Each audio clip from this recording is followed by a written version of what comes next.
Nice. Thank you very much for coming. Yeah. We did have a full house about half an hour ago. Yikes.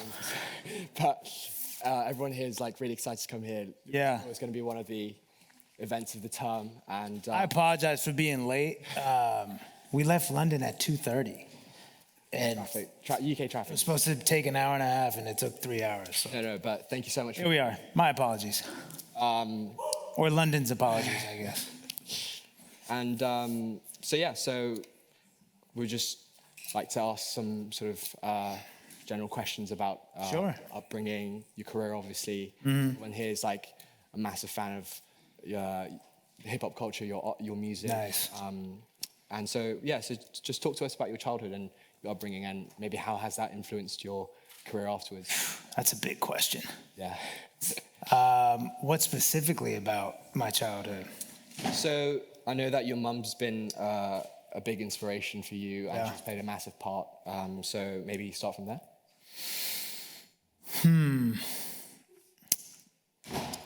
I think in terms of my music, my dad was probably the main between the two as far as my music goes, because he was the one who was like outgoing and dancing around the house and always had music on, and he would treat the steering wheel like a drum kit and would be banging on it. So it was kind of always in the house. My grandfather, his dad, played guitar, taught me how to play guitar. Yeah.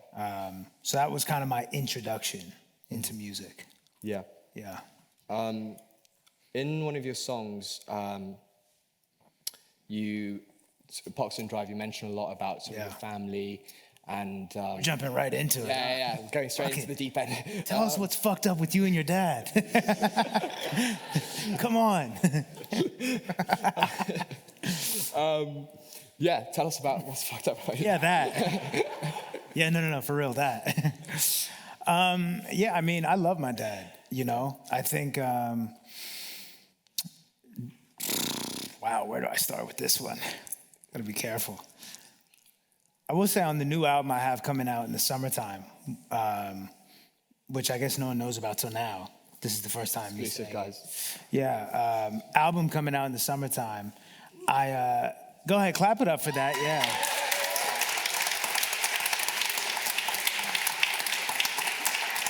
Yeah. To the ones who bailed, that are not here, that will watch this, you blew it. They missed out so much. No, I'm kidding. I talk a lot about my childhood and sort of how I was raised and the environment I was raised in, and you know, my parents and sort of their fights and what they were going through, how it affected me as a child and then as an adult, you know. And I think as you get older, I'm 30 now, which is beautiful. I mean, no one's 30 in here, right? Okay. You'll enjoy it. Don't worry, I promise. Everyone, you don't need to be scared. But now being 30, I feel like I have all this stuff to unlearn, you know? My 20s was like, I was obsessed with like figuring shit out, right? And learning and how do I do this, and like honing my skills with music and whatever. And now what I've realized is like, oh, I need to unlearn a whole bunch of shit that happened from my childhood that all of us do. All of us like were raised in a, you know, specific environment that's, you know, special to us. And there's some shit that's not great about it. There's some shit that is great about it. But as far as like my dad goes, you know, he was the one I got my charisma from, the reason why like I kind of have the confidence that I do. He instilled that. He really did. And we've butt heads a lot just because he always felt like I should have done it his way and I would be where I'm at just sooner. And, you know, I get it. But for me, and for that song, Parkstone Drive, sorry, I go off on tangents that have nothing to do with the question. As far as Parkstone, as far as Parkstone Drive, that was just a night that was a big blow up. I was buying my family, my mom and dad, a house. That was what this night was. It was like, let's go out for dinner. I'm going to celebrate. We're all going to celebrate. I'm getting y'all a house. We had the whole house picked out. We had like the offer sheet or whatever the fuck. And after dinner, we had all been like drinking, celebrating. After dinner, we go drive by the house to like, just like look at it and like, you know, be like, oh, this is about to be so awesome, right? And it just went left so quick because when it came to like signing the offer sheet or whatever the fuck, my dad was like, let's just sign it right now. Like, what are we doing? And I was like, well, I want my accountant team to look at this, you know, like that's what I pay them for, like my business management team. And he at that time took it as like, what, you don't trust me? Like we know what the fuck we're doing too. Like, what's the big deal? And I was like, no, like the fuck, like that's why I have my people. Like, what are you talking about? And we got into like that sort of like butting, like what the fuck? And he was just offended. And it's a blurry memory of the night, so I'm sure I'm leaving out parts. But then when we got back to like, because I was at my parents' house, living at my parents' house. When we got back to my parents' house, it's crazy how the night went from like celebratory to we walk in and my dad's like, you know, pissed off, slapping the wall, like fuck this, slamming the doors. And I'm like, what the fuck? Like, you're fucking tripping. This is bullshit, you know? And it's just like he said some shit that was like brutal and like fucked up. And my mom was like, I can't believe you just said that. And all these things just basically made me feel like,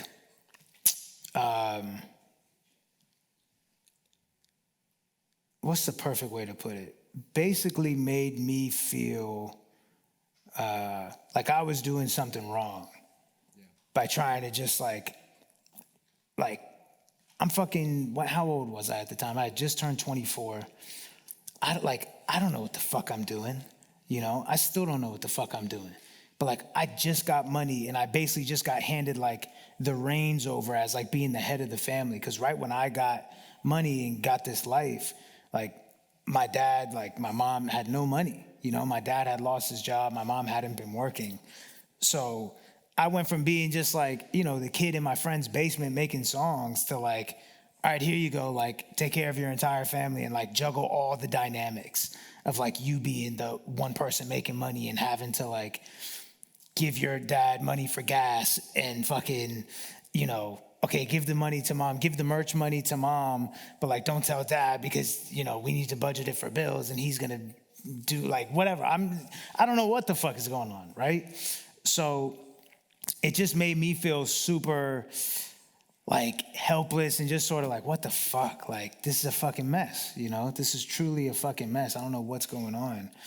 And it's crazy. So that night, what Parkstone Drive is about, it went from celebrating me buying them a house to after that night, I think 3 days later or a week later, I bought my mom a house, just my mom, and I bought myself a house. And within like 2 weeks of that night, like my parents being married and me buying them a house, I dipped and my mom dipped and my dad was left in that house. Granted, I was still paying the bills of that house. And they got a divorce, and that was that. And it was tough for me because I couldn't help but feel like I caused the divorce. And I talk about that on Nobody Knows, where I say, what did I say? Your parents separated, you thought money so seems, now you think it's your fault because you enabled the breakup, but that's the power of money. Now you funding the makeup with the same tools that brought it down. You know, because I'm like, damn, I feel like the money broke up the family, right? And now I'm like supporting the breakup with the same money that broke the shit up.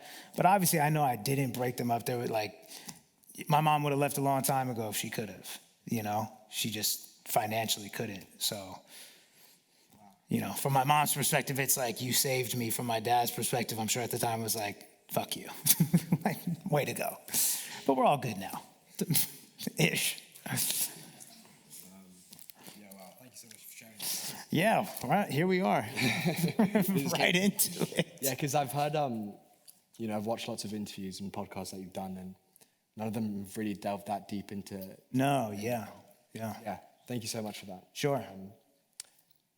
1st of January 2010, you start recording. Yep. In Boogis's parents' house where they just bought new recording equipment. Yeah. And then 2011, you appeared on MTV, and then after that, you thought, you know, this is where, like, you became confident in yourself. Right. Like, I can make it in music. But then 2011 to 2014, nothing was really sort of clicking, or like, you sent out 11 mixtapes, but you were still on, I think, like 800 followers. Yeah. Talk to us about that period, and like, did you ever have periods of sort of self-doubt where you're like, damn, like my mum's probably going to win on that contract where you signed with her? It's like, you're going to have to go back to school. Yeah, you know, 2011 to 2014 was such a beautifully curious time. Yeah. You know, and I don't know if there's like artists in here or people who, whatever path you're going down and whatever dream you're trying to get, embrace the time where like you really, really don't know what the fuck you're doing. You know, especially as an artist, for me, it was fun because I knew nobody was watching. As much as I wanted the whole world to be listening and watching, what made it so fun was that I could sort of fearlessly experiment without that like pressure of people, of me knowing that there was millions of people listening to what I was doing, you know? You could do whatever you want and no one was really judging you. Yeah, I could do whatever I want. I felt very, very free. Yeah. More free than I do now, for sure. But Just did like that freedom, like, did the feeling of self-doubt ever, like... No, so I'll tell you why, right? Self-doubt wasn't a thing back then because there was no outside forces that were trying to get me to doubt myself. It was just me and Boogus. Granted, there was like no fans, but there was also no hate. There was no negative pushback. So it was really sheer delusion, you know?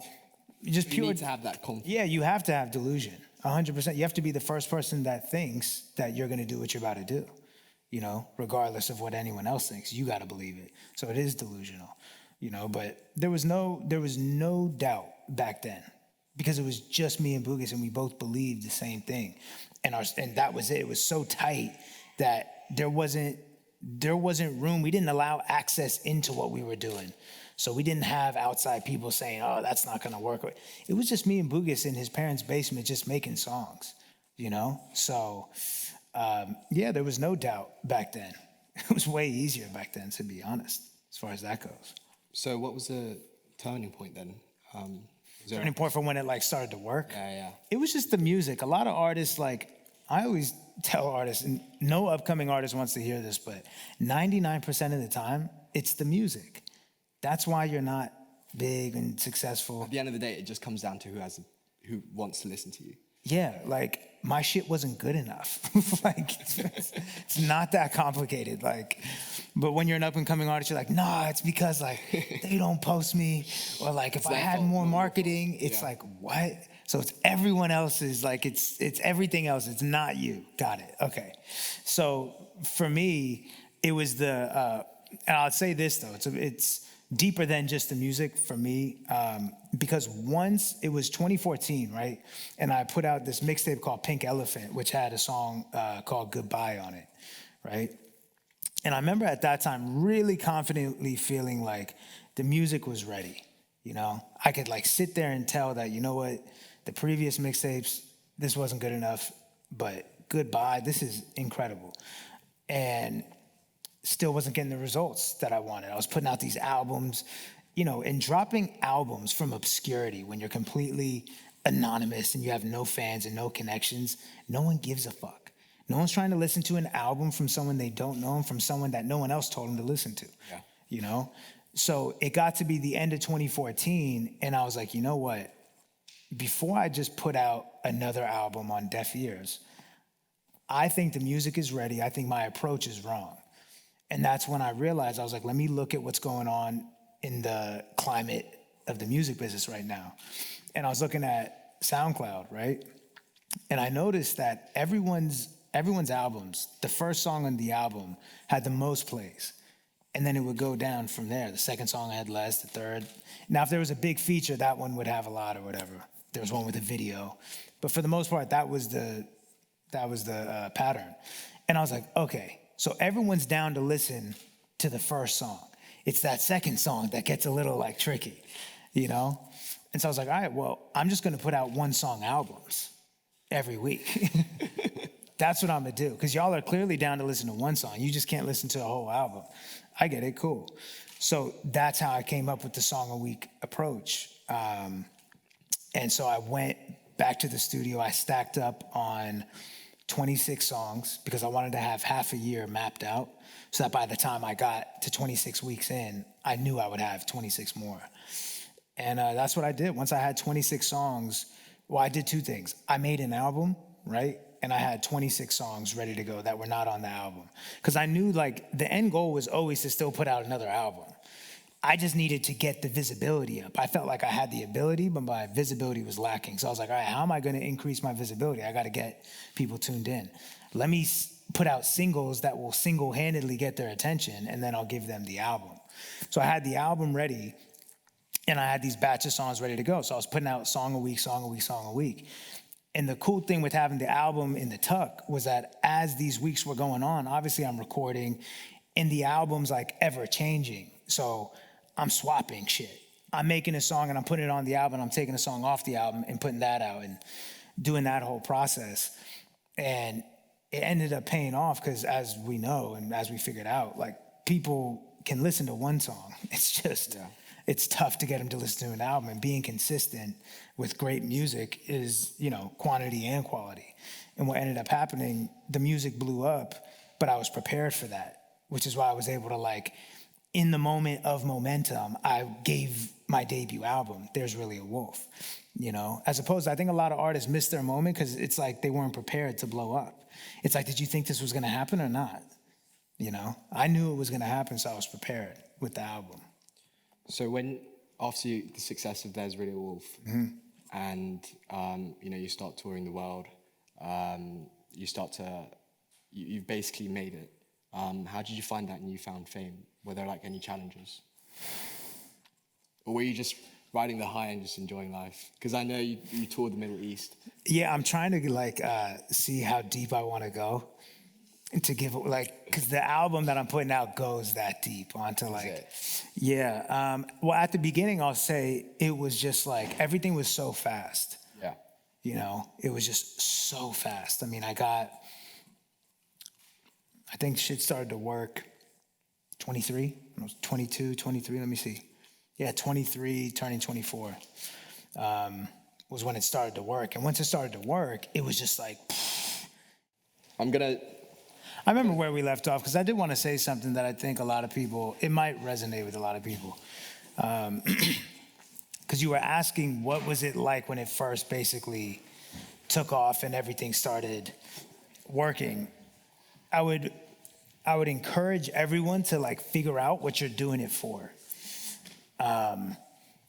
And for me, at the beginning, like I said, it was just, everything was fast, you know, and it was awesome. It was like the rock star lifestyle, you know, everything was happening. I had fans, I was doing shows, they were crazy, and money and women and all this stuff, and it was awesome.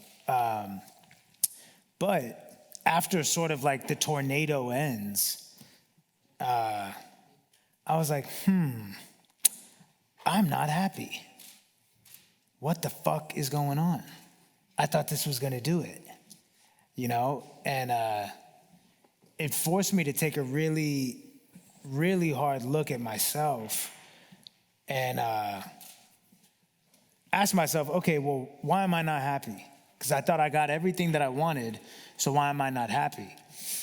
And it's like, oh, well, what were you doing it for? Oh, I was doing it to blow up. What do you mean? These are all like conversations I was having with myself. And I came to the conclusion that what I truly was after, am after at all times is like deeper self-love and acceptance, you know? And plaques aren't gonna do it. Money's not gonna do it. Women isn't gonna do it. You know, it's not. And a lot of times when you're lacking like true self-love and self-approval and self-validation, you chase after all the symbols of it, you know? So money is a symbol of validation, and having a lot of women is a symbol of validation, you know, and plaques and fans and none of that shit even moves the needle internally, you know, if you don't really, really approve, validate, and love yourself. So in conclusion, I would say at the beginning, everything was happening so fast, I couldn't tell if I was happy or sad or what. It was just like a fucking whirlwind. After the dust settled, I was like, yeah, I'm not fulfilled. This isn't it. Yeah. You mentioned that your ultimate goal in life is happiness and to be at peace specifically. Yeah. Does that sort of relate to the deeper self-love and acceptance that you talked about? Yeah, and I think it's like it's everyday battle. It's waves, you know. Some days are better than others, but I think my whole 20s I was like chasing after something. Yeah. And that's what a lot of people in their 20s are doing. That's what a lot of people in life are doing. You're chasing after something because you're thinking that that's going to do it. Like you'll get there and then like you'll magically be like, okay, this is enough. The whole world's perfect after that. And maybe you will. Maybe you will. Like, you know, I have a very difficult time. I don't know how to be content. You know, it's a battle of mine. It's like a real hurdle I have to overcome because, you know, I remember when I was like 15 or 16 and my dad, we were having a conversation and he said, Russ, you're going to get 15, or what did he say? He said, you're going to get 20 Grammys and be pissed you don't have 21. I was like, yeah, you know, because I don't know how to be any other way. And it's really fucked up. It's what it comes from is having a really, really brutal inner critic and a really fucked up metric for yourself. You know, it's like having those impossible standards where nothing's good enough. And that's what my issue is. It's one of them. There's several. That's one of them, which I talk more about on the album, is not ever feeling like good enough for yourself, which some people in the hustle culture, they'll make you think that that's good, that's positive, that's ambition. Yeah, you're never satisfied. Keep going, keep going. It's like, that's fucking miserable. You know how miserable that is to like wake up millions of dollars and, you know, whatever symbols you were chasing after, having all of them, the cars, the plaques, the women, and feeling like this is not it. I'm not happy. I'm not fulfilled. I'm not satisfied. And so if you're not self-aware enough, you'll think that, well, Russ, it's because you only have 20 plaques and not 21 plaques. I bet you if you get that next plaque, you'll feel better. And so that's what I kept doing. I just kept chasing, running. But nothing was ever doing it. And so now what I'm focused on is learning how to celebrate myself along the way, which I'm not good at, and learning how to love myself into victory instead of shaming myself into victory. Yeah. Because a lot of people, me included especially, it's, you know, like I lost 30 pounds last year and I primarily did it via shame, not via like, oh, I love getting healthy. I love how I'm treating my body. I love that I'm putting my health first. It was really me looking in the mirror like, you fat fuck, figure this out. You look fucking disgusting, you know, over and over again. And it's like, I would jokingly say it in the gym because my brother's a nutritionist and personal trainer. And he's like, you can't say shit like that. And I'm like, well, fuck it, it's working, you know? And it did work. And like, you can shame yourself into victory. The problem is when you do that, it won't feel like victory. It'll still feel like a loss. So the main change, I guess, is the mindset change. Where it's the mindset. It's being motivated by love instead of being motivated by shame and fear. Do you think you're making progress on that front right now? Or do you still think? Bit by bit. Yeah. Yeah, no, I am, because the first step is being aware that I was doing that, you know? Like, for example, when you're dropping this album this summer, yeah. Are you excited that it's being released because of what you're trying to convey to your listeners, to your fans? Or are you excited because you think it's dope music, so it might, top the charts or whatever. No, yeah, not that one. Yeah. That's what I used to be focused on. Yeah. You know? Now, granted, it was never all one side or all the other side.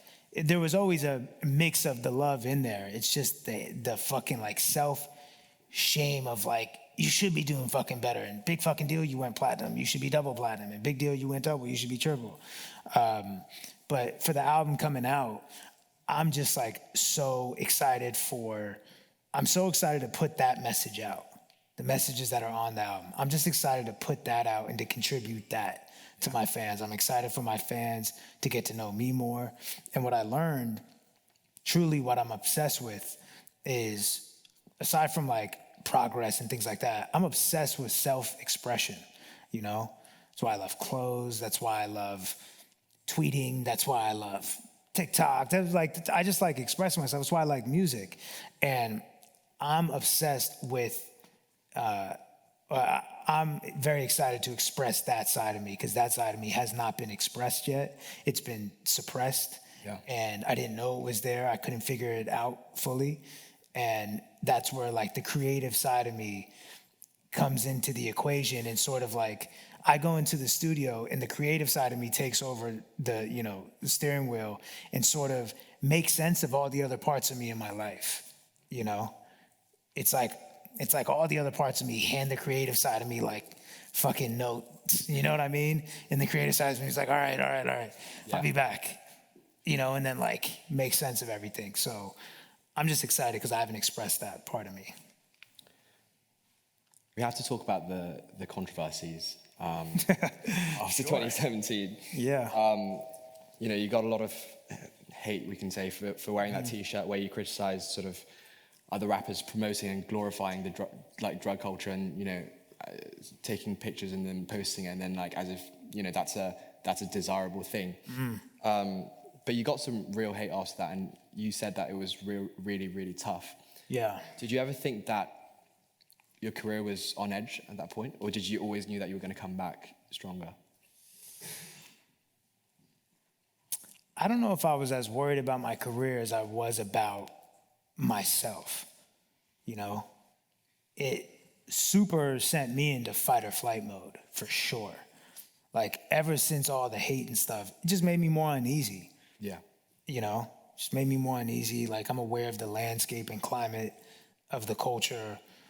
I'm aware, what can happen when you piss people off, et cetera. So it just made me like more paranoid and anxious and uneasy. Did it make you like, maybe take on more like being more dependent on alcohol or things like that? Or was it mainly just... No, the alcohol was always there. The alcohol, the tequila was always there.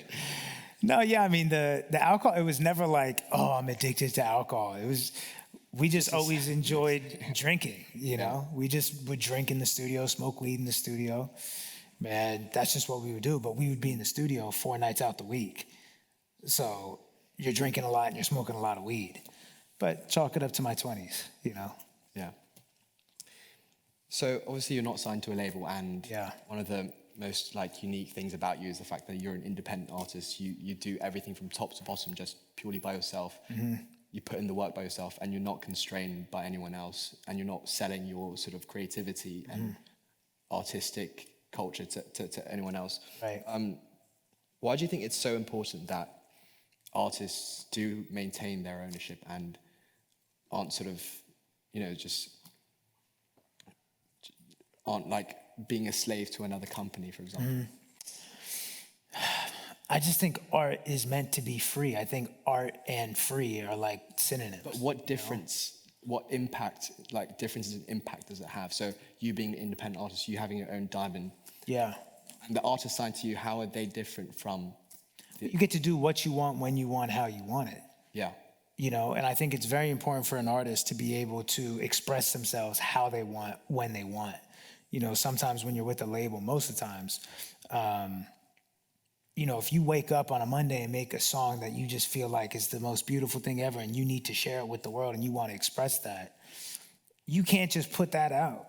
You got to jump through all these hoops and get this whole company in agreement, and they could inevitably say, no, you're not putting that out, and I just think it goes against what art is about. I just think it's about having the freedom to express yourself. Yeah. I think a lot of like what you do as well is mentoring and guiding up and coming artists, and like for example DIEMON, but also put out your song Handsomer on TikTok and let people do open verses, and then you made an official song remix with Caitlin. Do you think you have that responsibility as you're the shit now? Do you know what I mean? Thank you. No, I wouldn't say it's my responsibility, because that almost makes me feel like that starts to sound like entitlement, you know? Yeah. Because from the other side, it could start making people feel like, you owe me this. No, I don't. No, I don't. But I do think I do just think it's ill to do. I think it's cool to do. I think it's nice to do. I think it's fun. And I also just pride myself on being like in tune with my fans and giving people what they want, you know? So like with the TikTok Handsomer open verse thing, it's like, one, she killed it. Yeah. Two, everyone voted for it. So it's like, just do it. It's not that complicated. You know, it was like, it's like that open verse challenge was like American Idol or The Voice. And it's like, everyone voted for her. So she won, pick her. You know, it's not, it was like, how are we gonna, should we, what are we gonna do? What's the marketing? It's like, just do it. It's not that deep. It's not that deep at all. Yeah. Yeah. I mean, I'm curious, do you think like the rise of social media platforms like TikTok influence the way you write music? Do you ever like music? Not the way I write music. Yeah. No. So it's not, you don't think like, oh, this will go viral on TikTok, so you gear the way you write music towards No. It's still completely just free and yeah, I think that's dangerous. Like making music for like apps is crazy. It's like, I think that's nuts. Yeah. Some people do it and you can have success at it, but I don't know how much longevity is in that. You know, I want my music to be timeless, you know? So talk to us about your writing process then, like, do you just go to your basement and then start writing lyrics and then try and match it with the, like, just... First I have a good cry session. No. Yeah, I just, a couple of different variations can happen. So sometimes I have inspiration for a song concept. Like in my notes app, I keep a lot of just ideas for songs, like write a song called Losing Control, write a song called... Did you do that for Put You On Game with the Japanese sample? Did I do that for Put You On Game? No. So Put You On Game came out a different way. Put You On Game was, because obviously I produce too, so sometimes I'm just making beats, right? With no concept of a song in mind. And I'm just making beats, and as I'm making the beat, you know, ideas and hooks and stuff hit me.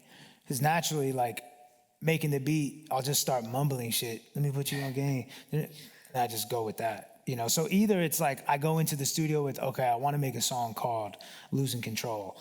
Now, what does that sound like? And then I start producing the sound of that. Or I produce first and let the music sort of tell me what is supposed to be communicated. That's why I said it in a other interview where I just feel like I deliver. I don't really feel like I create. I feel like I'm in there trying to find, you know?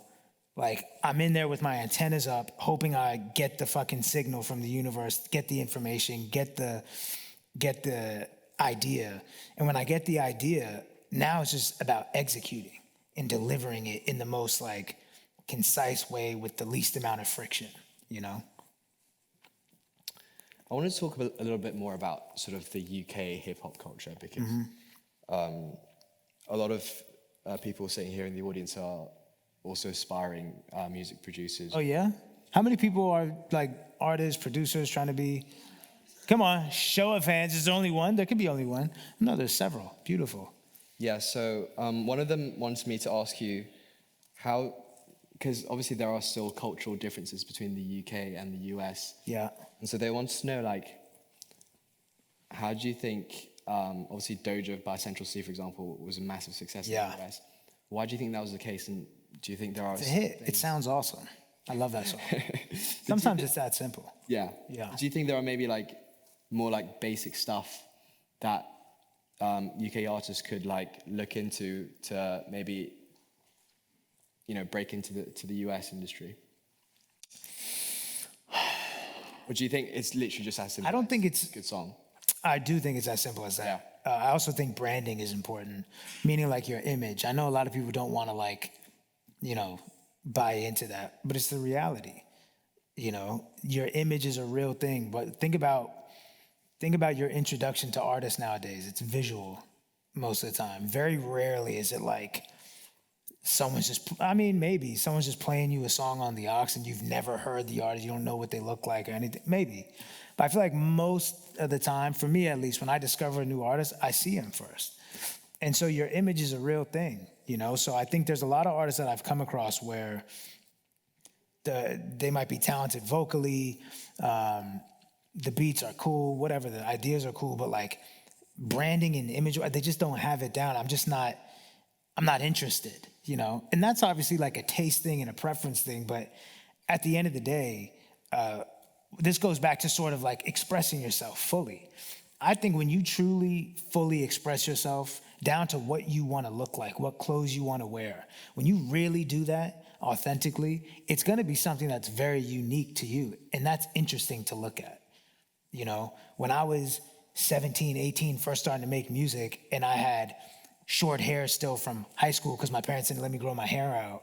And I didn't have any sense of fucking style because I hadn't gotten into fashion. I had no money. How can you be into style when you have no money? And I had no tattoos. It was just, I hadn't created my avatar yet. It's like, look at it like create a player on fucking 2K. It's like, that's how I look at myself, Yeah. So create yourself. But back to the music side of things. I do think there's something to be said about, this is specific, very songwriter specific, but I do think I come from a generation where metaphors and similes and crazy bars and wittiness was awesome, and I still love that. But if there's something to be said about just getting to the point and saying raw shit and also having a little humor into your stuff. So Handsomer doesn't have witty, clever, whoa, where you have to Google the bar, but it was just raw, straight to the point, and there was a little humor in there, Same with Doja by Central C. The opening, the way he comes out is this is hilarious. Yeah. You know what I mean? And it's also raw, straight to the point, and it sounds good, sounds good, and the branding and imaging is tight, so it's it worked, Just a personal question from me. How do you consistently produce from the very beginning and then release so many good beats with good lyrics on such a consistent basis? Do you never have creativity, writing blocks or Yeah, all the time. But I learned that writer's block is usually, John Mayer I think said it best, maybe he didn't, and I'm just making this up. But he said something along the lines of writer's block happens when the self-editor in you is doing too much. It's getting in the way, You overthink it. You're overthinking, you're self-editing too much. Just say shit. So a lot of times when I have writer's block, I just get on the mic and I just freestyle, just random shit. Just to sort of get the gunk out. Just get the ideas out. Get past the bullshit so we can get to the good stuff. Yeah. Ed Sheeran also has a great fucking analogy for this where he talks about I don't know if y'all have heard him talk about the water faucet and how it's the dirty water at first. And then you get to the clean water. It's the dirty water is the shit ideas, But you got to get through the shit ideas. You can't sit around and just wait for the greatest idea ever to come to you. You just have to. It's consistency and it builds over time. Yeah. Speaking about Ed Sheeran, how was your collab with him? Incredible. He's the greatest guy. How did that come about?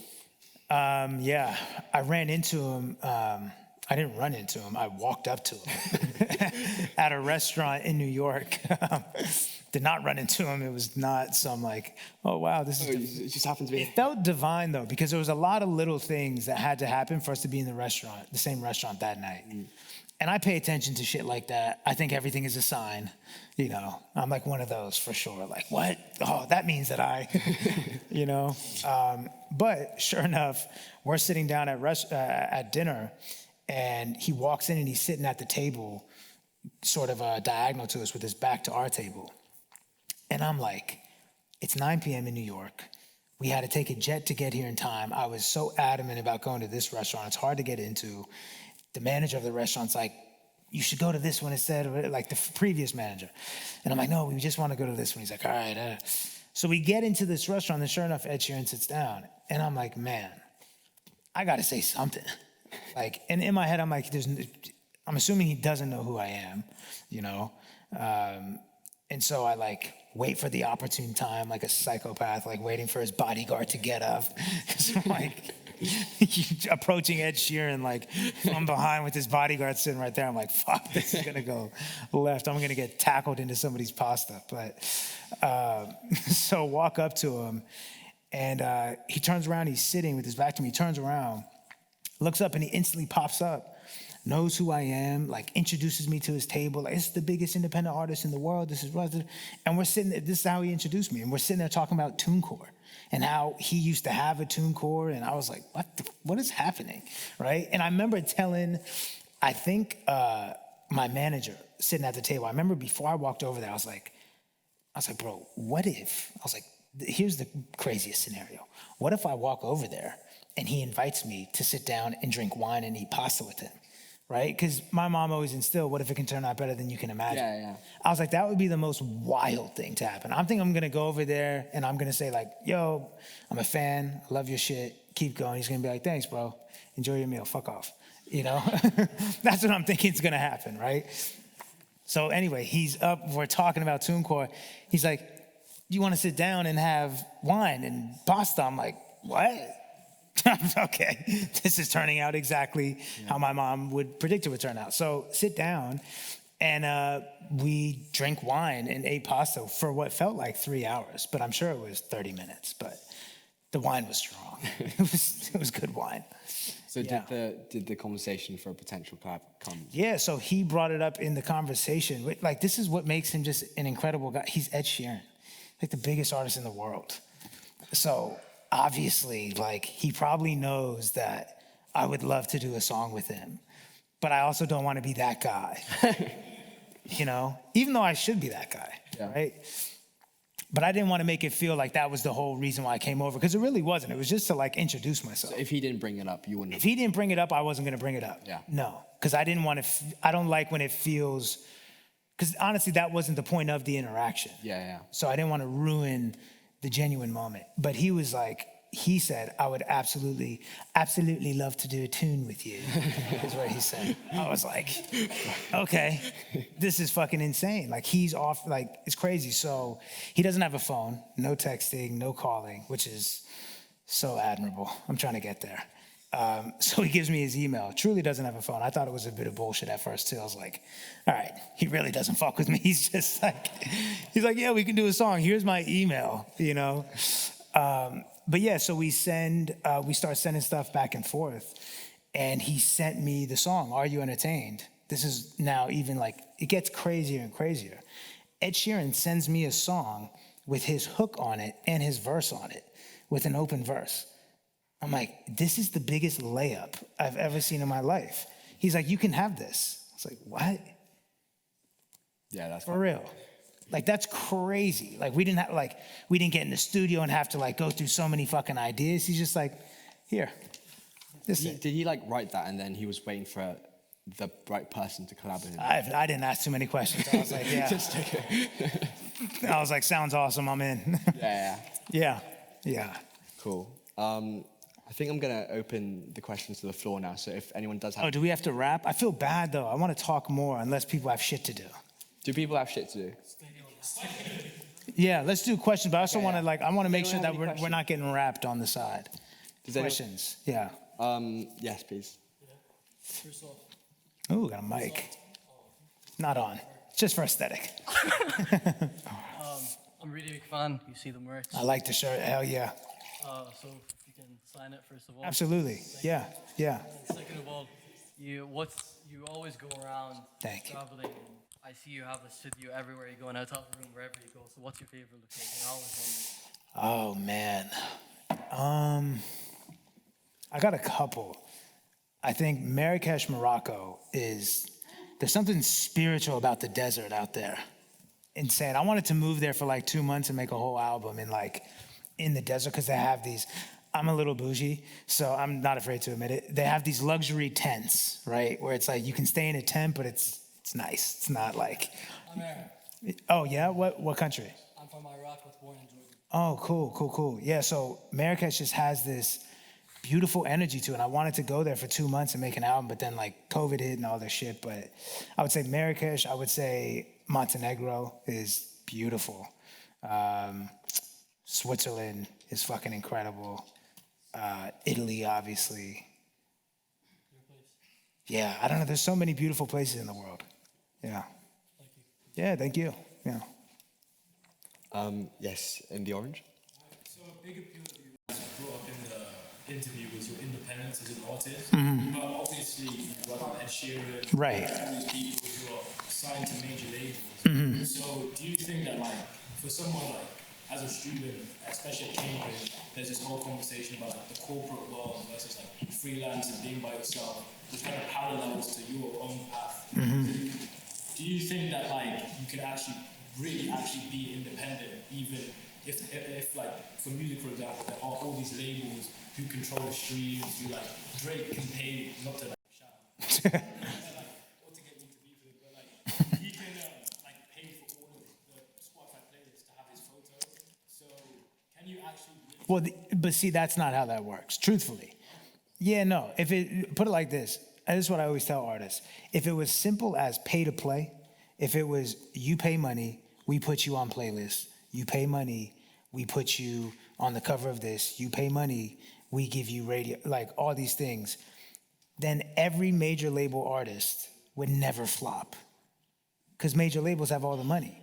So if it was as simple as, oh, you just spend money and then you go platinum, then every major label artist would go platinum with every song. It's not how it works, you know? And that's why I left, because I was with the label. I had a partnership with Columbia. And the reason why I left was because I realized that, oh, being with the label doesn't give me all this shit. So I might as well be fully independent, because I can get told no by myself. I don't need y'all to get told no for You don't me. get enough radio from Columbia. What'd you One of say? the reasons why you joined Columbia was because of the radio. That was the main reason, was I was looking around. Go back to 2016 now, this is 7 years ago. Looking at the landscape and hearing, looking at all my favorite artists, and I'm like, and listening to the radio, because I'm trying to be the biggest artist in the world, right? And I'm like, damn, all these artists have labels, and they're all on radio. Okay, I guess I need to get a label to get the radio. I went there, and I never went to pop radio. They never took me to top 40 radio. Losing Control is a 6 times platinum song. Never went to top 40 radio. It never went number one at radio.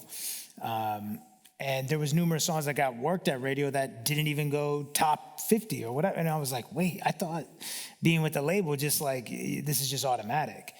Same with playlists and same with like magazines. I thought that once you're with a label, you just get magazine covers and you just get award shows and you just get playlisting and all this stuff. And what I learned is that it's just people.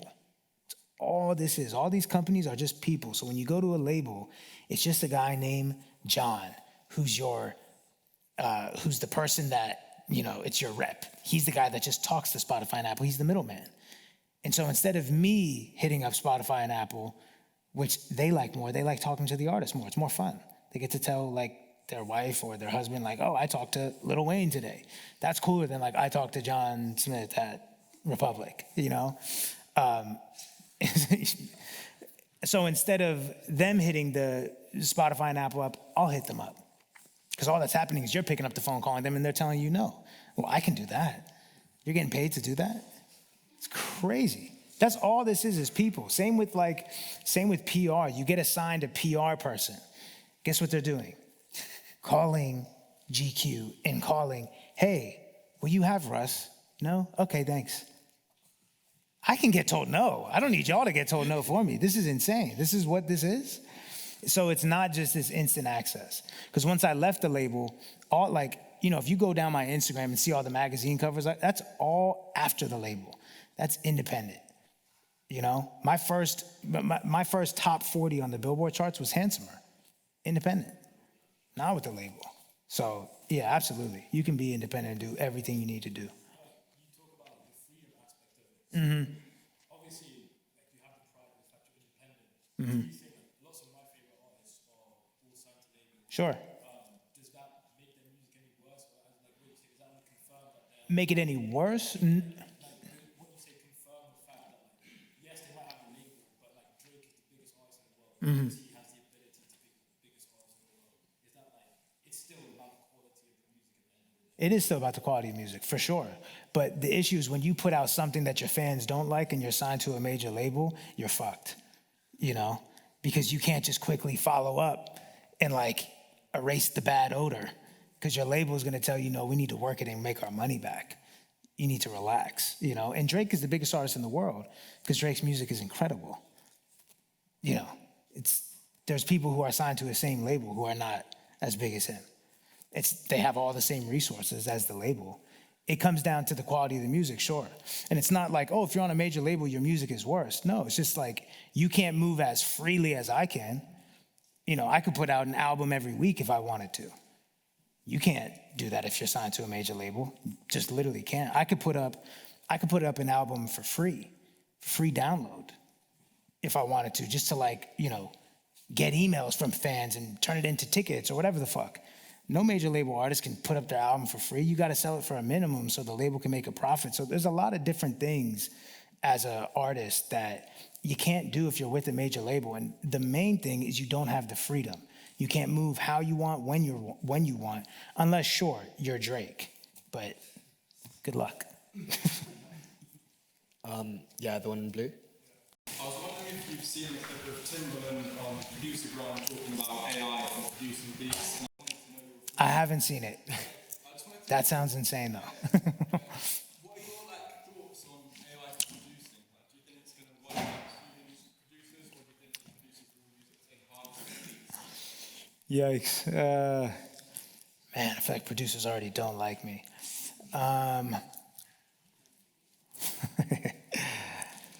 I think producers will use AI to enhance the beats. Maybe they'll like get AI to spit them out melodies and chord progressions and shit like that. Do I think AIs could make crazy beats? Yeah. Look at Fruity Loops. Fruity Loops is like programming. Like program the snare here, and then drag the loop on top. I'm not diminishing anyone who uses Fruity Loops at all. I'm just saying it looks like it's programming. So you could see, if you look at the format of Fruity Loops, you could see how an AI could probably figure this out, you know? Like if an AI can give you the chord progression, it could tell you what sound from the plugin to use, and we know it could program where the snares and hi-hats go. I'm sure it could make a good beat. Yeah. Yeah. I know, especially in your earlier stuff, it was more kind of just you, and there weren't so many features on the album and stuff. Was that like a conscious decision that you wanted that to all be just more like you? And then also, as a follow-up now, do you have any like dream features that if you were to make a single album, you would want? Yeah. Well, early on, I just didn't have access, So it wasn't by choice, If like I was best friends with J. Cole when I was 18, I would have had a song with J. Cole, But when I look back, I'm glad that I did it like that, because what I learned is that I built my fan base off of me and me alone. And that means my beats, my mixing, my writing, my vocals, my melodies. And so it gives me this extreme confidence in myself, because I know if I lose all contacts in my phone, I can recreate my success. My success originally was just me and my fans, A lot of artists, if somebody else wrote the hit for you, what are you gonna do if that person doesn't wanna answer your phone anymore? If they wrote you your one hit, or if all your big songs are just features, God, you gotta be the biggest people person and people pleaser, and just constantly socialize and just keep these relationships in order to keep your career alive. But what I learned is that my fan base was built off of me, and it's great because a lot of times what I've noticed when I go work with other people, other producers, my fans are like, we don't like this. We like your shit. And I'm like, damn, one side of me is like, damn, well, I like working with this person, whatever. The other side of me is like, This is beautiful because I know at the end of the day I can just sit in my house and crank this shit out, and my fans are gonna love it because that's what they grew up on, you know. And what would the dream feature? Oh, the dream feature, Drake for sure. Yeah. Anyone else? Jay-Z, Outkast, Eminem, 50 Cent, Cudi. Yeah. Kanye, I relax. But everyone's like, just say it. Yeah, can you just wait for a mic to come to you, please? We know you want to say it, bro. Speak up. Yeah, you.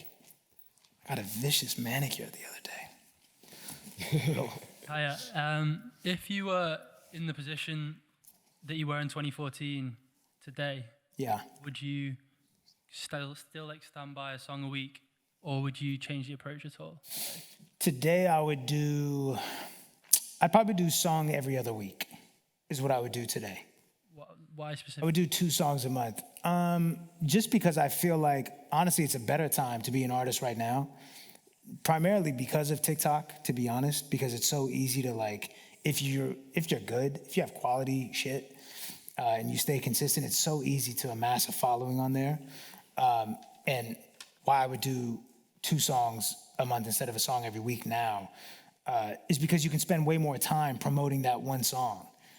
You know, you could do so many different like visual ideas for this one song where you can really promote that for 2 weeks and then keep it pushing. But I do think minimum 2 songs a month for sure. Yeah. You've been producing when you're in Paris and now in London? Or... Yeah. You have? So you took your whole equipment with you? Yeah. Yeah. Oh, because I do remember seeing an Instagram story or something where it was literally just really a very easy setup. It was like just one mic and then some headset. Yeah. I've done a lot of stuff like that. The feature I did on Absol's album was in the hotel in Rio, in Brazil, in December. So you don't need much. But to the song a week thing, the reason why back then I was doing it was the algorithms were better back then on SoundCloud, right? So you got to look at what channel was I putting this music out, you know, through. I was putting it out via SoundCloud. And back then, 2015, SoundCloud was fucking booming, you know? Like my shit was going crazy. Everyone's shit on SoundCloud. It was the SoundCloud era. It was right before streaming. You got to think 2015 is when Apple Music came out. Spotify, I think, was out, but it wasn't like crazy like that. So SoundCloud really had a chokehold on like being able to just put shit out. So putting out a song a week back then made sense. Now with streaming and you know, delivering your song 2 weeks in advance so you could pitch it on the back end of Spotify for artists, I think a song every other week is a good pace to keep for sure. Yeah. Hey, no, I just wanted to ask you, like, during the speaking the event, you've talked a lot about like the quality of music being central to the success. Yeah. So I was thinking about like sort of how would you describe this quality of music? Because like what came to mind while you were saying that is like reviewers like Anthony Fantano, like who like a lot of big artists, like Drake, Kanye, as you said, like taking a chill for a bit. Like he constantly, not constantly, but a lot of their music have like poor reviews from these like big famous music reviewers. So first of all, like how would you describe the quality of music, and what do you think of reviewers like Anthony Fantano? I like Anthony Fantano. Because I like anyone who like shares an opinion. Review, is that why? Huh? Did he give you a good review? Oh, he's giving me terrible reviews. It's part of the reason why I like him. No, I like anyone who expresses their opinion on a public platform. I think it takes a lot of balls. And I just think it's awesome when like people have an opinion that a lot of people get mad about. It's just like, it's a funny joke played on the people because it's like, you clearly value my opinion so much. You can't tell me that my opinion doesn't mean, like people can't say Fantano's opinions don't mean anything. They mean enough to cause an outrage. Why, if they meant nothing, then no one would pay attention. But to your question, it's tough, right? The quality of music, what makes something good, what makes something bad, it's all like subjective. I would say this. I would say a lot of artists don't put out enough music to figure out if it's the music or not, right? A lot of artists will put out 5 songs, one song, one mixtape, and it doesn't blow up or doesn't get results. and they're like, oh, this is shit. This is garbage, the music's ass, whatever. It's like, you don't even know yet. Like, you didn't even really try. You didn't put out enough product to really have enough, to get enough data back, you know? So you gotta put out enough music for starters. Second of all, regardless of big reviewers saying that your shit is trash, if there's a community of people that think your stuff has value and you're making a living off of it, then your shit is good. It just is. It's that simple. Now, is it as big as Drake? Is it as big? That's when you get into the comparison game, and that's a real depressing, slippery slope to get into. But I think it's very easy to feel like if I'm not Drake level big, or if I'm not Russ or whoever, Kanye, J. Cole, whatever, any of these people, right? That you're a loser and you're not successful. It's like, no, if you're making a living off of music, you can consider yourself a success. You can also consider yourself a success if money is not the metric. Are you making shit you're happy about? If that's the metric, then your shit is good, then you're a success. So it all, once again, goes into what's the metric for your own success? You know, and I think the music business does a really good job at brainwashing artists into adopting the music business's metric for success as their own. Chart position, streams, plaques. Oh, I did 10 million streams this month. That's good. No, it's not. Look at that person. They did 30. You're a loser. You know, it's like, damn. Well, I was happy, you know? But it's like, you gotta define your own metric for success, for sure. I can hear you. Justin Bieber is one of the most recent artists to sell his music rights to a private equity company for $200 million. Yeah. He's also one of the youngest to do it very early in his career. This allows him to get access to a lot of money in one shot rather than earning it year on year, little by little over his career. What are your thoughts on selling your music rights as a whole this early in the career or even later in the career, as opposed to just keeping your music rights to yourself and owning it throughout your career? And a follow-up question, would you ever consider doing that? No, I wouldn't consider doing it. I just turned down, I turned down 50 million, so not as much as 200. The reason why, for me, it doesn't make sense, no money, to be honest, and that's truthfully how I feel, is because at some point, that was gonna be a bad deal. At some point in the history of life, right? My music's gonna make more than 200 million, more than 500 million. That's what I believe, that's the trajectory. Maybe it's not in 50 years, maybe it's not 60 years, but at some point it is. And that's why these companies are buying up these catalogs, because they know that same thing. They know at some point, we're gonna be profitable. It might take 100 years and I could be dead. The dude who did that deal, or the woman who did that deal, they could be dead by the time that deal is profitable. But the company's like, look, at some point we're making this money back. So it doesn't make sense to me. I'd rather, from a business perspective, I would rather own the asset and pass those down to my kids and kids, than get a big chunk of money, right? And then on the more spiritual, creative side of things, I don't know if I would personally be able to live with myself if I knew I gave up ownership of my ideas and my creations. I feel like music is the sound of my soul. I really feel like that. I feel like when I'm creating a song, I'm creating the sound of what I'm hearing and what my soul sounds like and all these things. It's an extension. And so if you sell that extension of your soul for money, it's the definition of selling your soul, in my opinion, you know? But obviously we first all have to be in agreement that music is the sound of the soul. If we can agree that, then selling it, full ownership of it, is selling your soul. And if you're okay with that, then rock out. I'm not gonna judge you. But for me personally, it's not something I'm interested in doing.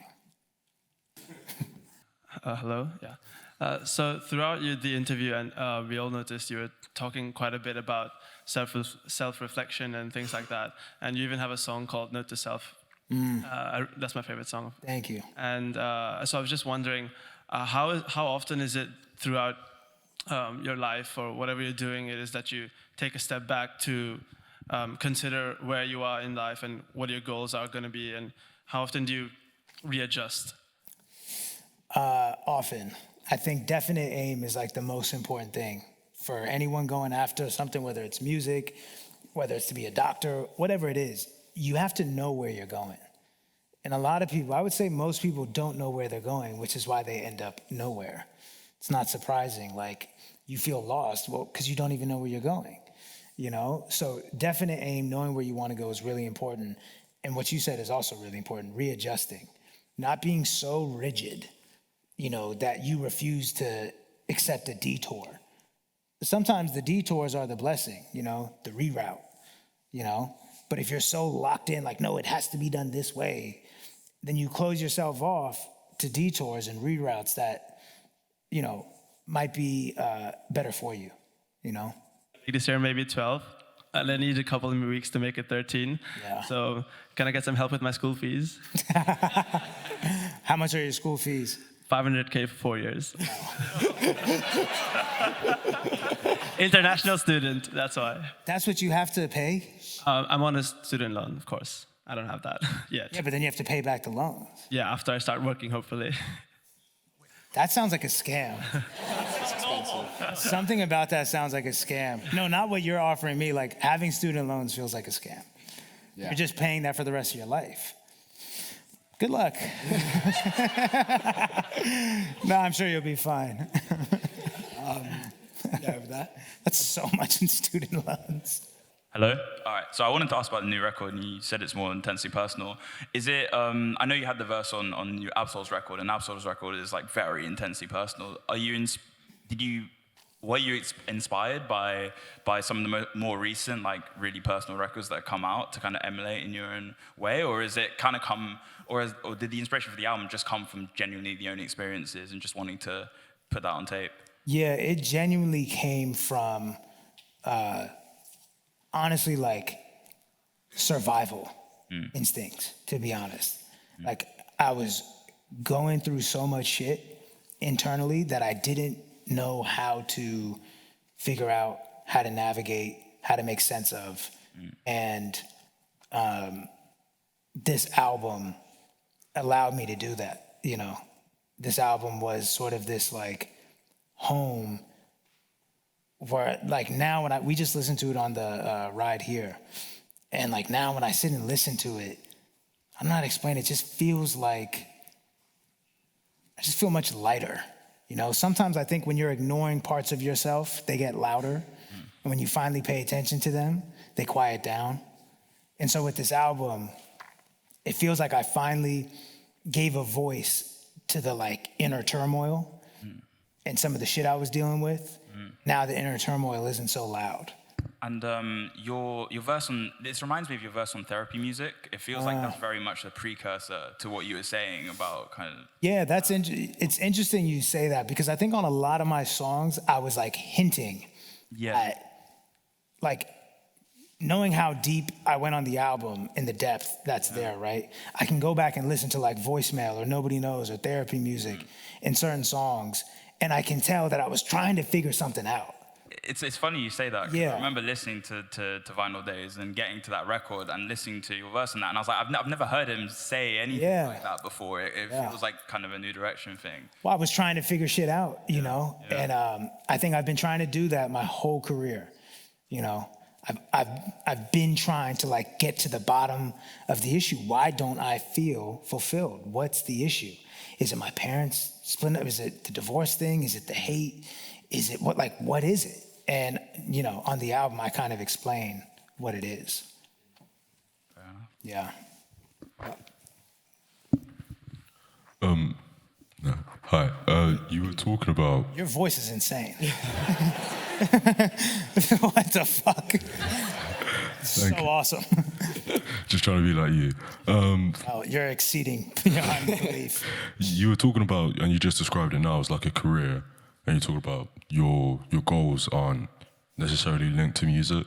So obviously, do you think you're going to do anything else after music? I saw you started your own... I don't even know what he said. I didn't catch a lot of that. I'll try and speak slower. I was mesmerized. I really didn't understand, sorry. You were talking about music as a career. Yeah. So what do you think you're going to do after music? Because I saw you brought out your own cannabis line.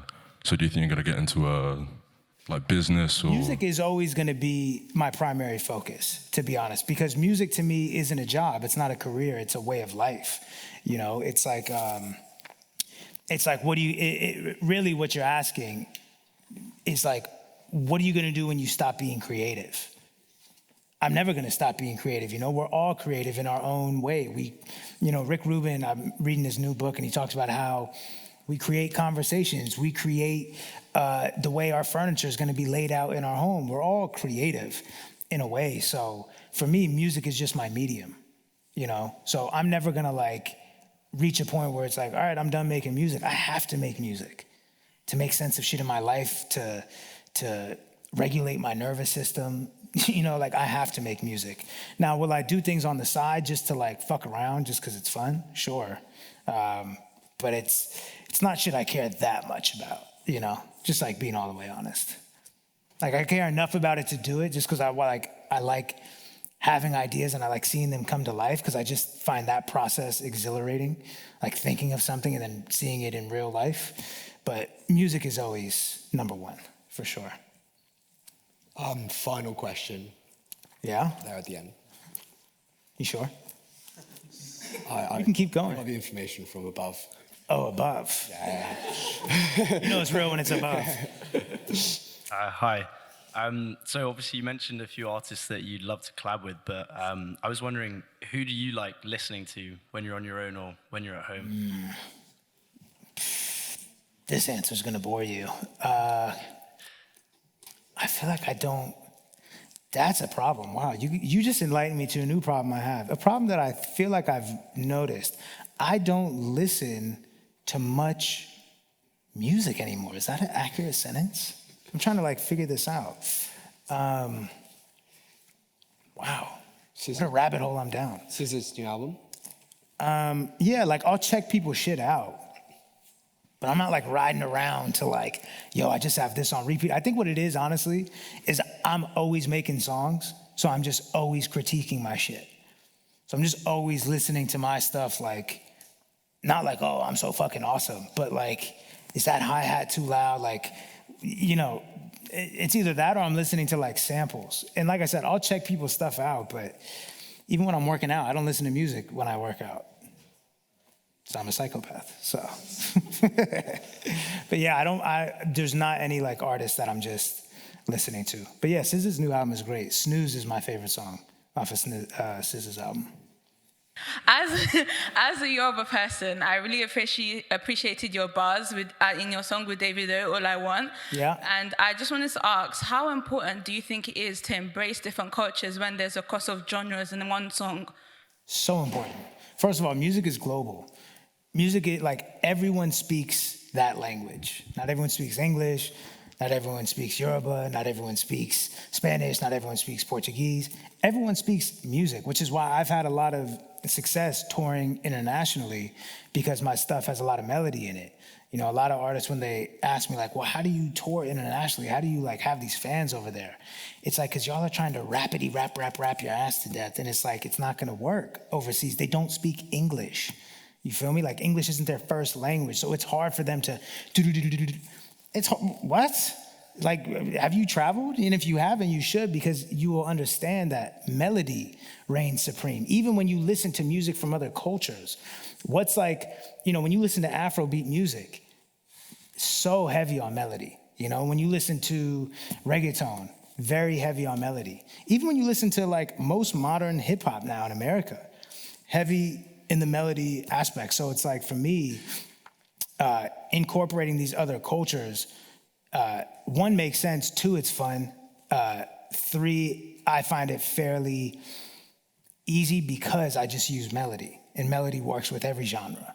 I don't care what genre it is, melody works, you know. But more to your question, I said I go on a tangent sometimes. More to your question, it's important to include other cultures when your fan base is global. I have Nigerian fans. I have Spanish fans. Middle Eastern fans. What'd you say? Middle Eastern fans. Like, I have Indian fans. I have Jamaican fans. I have, like, my goal this year, I told my manager, I wanted to do a song with the biggest artists in every country that's, like, a fan of mine. You know? It just makes sense. If I have like a ton of Moroccan fans, let me do a song with the biggest Moroccan artist to like give those people something, you know? Let me do a song with the biggest UK artist to give those people something. It just makes sense. Music is no longer just like this tiny little regional thing like hip hop and it's just in America. The internet got rid of everything. The internet made everyone be a neighbor. Everyone is neighbors now. You know, everything just sounds like a big like mashup of everything else because the internet, you know? So I think it's important to, you know, collaborate globally for sure. Can we all please give it up for Russ? Is that it? Oh. Thank you. Thank you.